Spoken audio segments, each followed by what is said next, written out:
and he was good. I said to him one day after he was an adult, just not too long ago, you know, what was so neat about you was that you never interrupted the classroom. And I said, I don't know if that had to do with you were a pretty smart guy and you knew what your limits were, or what it was. But he took his finger right up to my eye and he said, you know what? I like you. But I like him too. I would not have done that commercial. No way would I have done that commercial had I not have, number one, believed in what he can do for our state.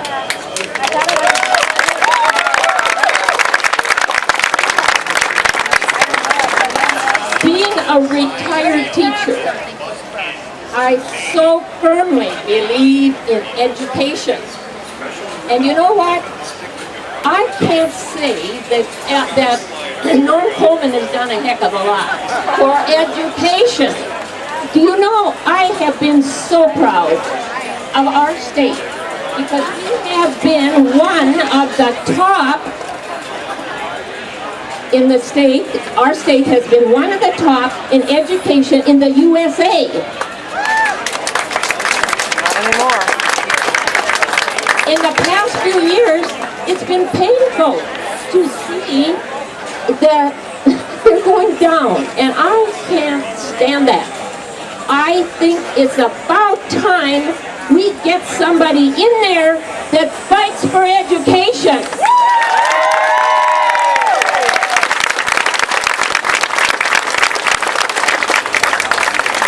I am not blessed to have kids of my own. My kids were the kids in my classroom. I taught for 34 years, so I had a big family. But I have a lot of nieces and nephews that have delightful families, and you know, I want them to be able to be educated properly. We have to have a good, sound education. So, with that, who's the one that would do the best job? Franken.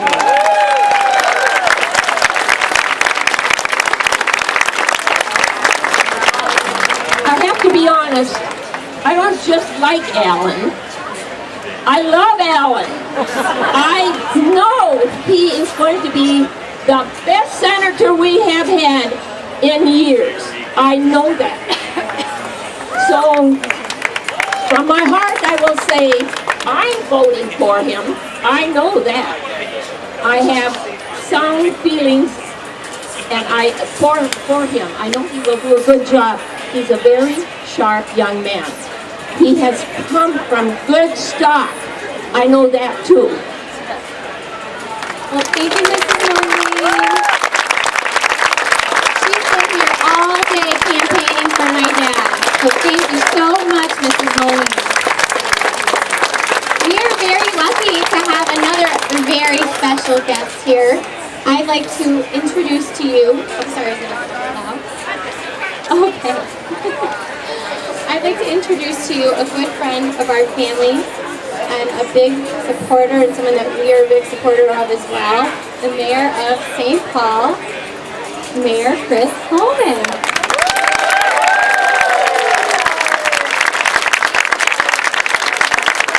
Thanks, Thompson. Wow, what a great crowd. We're not selling brooms. We're not giving anything away. We're just here to talk a little bit about politics, so it's really nice that everyone's out here. You know, there's a thing that they say, you know, if a kid or a dog likes you, that's a pretty good sign that you're a decent person. But when your grade school teacher still likes you, that really must mean that you're a heck of a person. And if Mrs. Mulin endorses you, I don't know, she's just been fantastic. She's out there, she's working on this thing. So, you know, I think it really says a lot about the character of Al. I've gotten to know Al really well. You know, everybody says, well, he's from New York. He's not from New York, he's from Minnesota. He was born and raised in St. Louis Park. His dad owned a business in Minnesota.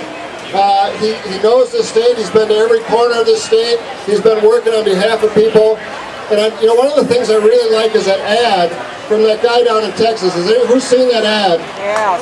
This is the kind of person Al is. Here's a guy, he's a conservative Republican, but his son was going over to Iraq.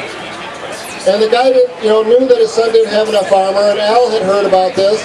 And so Al went out through the USO and through other agencies, and he started raising some money so that our soldiers were protected over in Iraq. So all these people are trying to characterize Al as a certain, this liberal, or he doesn't support our troops. Al was there working long before there were any cameras, long before there was any benefit to him. He just understood that this is important, that we support our troops and we give them the armor that they need to do their job over in Iraq and Afghanistan. And that's the kind of person who's going to be in the U.S. Senate.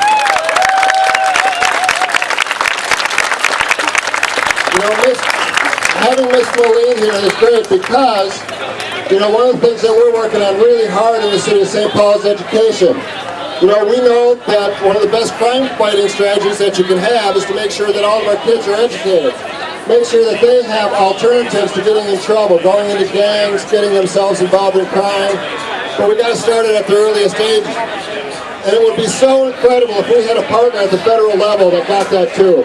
Someone that can help us, provide resources for our children, find alternatives for them, get them involved in early childhood family education, get them involved in quality preschool programs, get them ready to go to school so that on the day they enter kindergarten they can be prepared to learn. We don't have enough resources on a local level to do that. But if we can have help on the federal level, if we can have a real national education policy, then all of our kids can be educated and all of our kids will do what they need to do to be successful. Al would be that kind of a partner in Washington, D.C. I know this guy. He's a champion. His family's just absolutely wonderful. I've gotten to know them all. They're great people. They're true Minnesotans. They understand what it's like to be a working person, and they're going to go out and they're going to fight for everyone in the state of Minnesota. I am so proud to support Al Franken, even though he's caught in a traffic jam. We all get that. We're going to be kind of busy around here the next couple of days. We've got some guests coming into town. So, this is a great chance for Minnesota to shine. Whether you're a Republican, a Democrat, an Independent, or whatever, we got to be good hosts. So it's going to be traffic's going to be a little crazy, a little bit busy.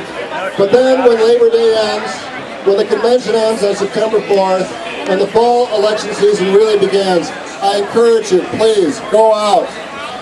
Work for Al Franken, get him elected to the United States Senate, make Amy Klobuchar our senior United States Senator from the state of Minnesota, and let's get this country going back where it belongs.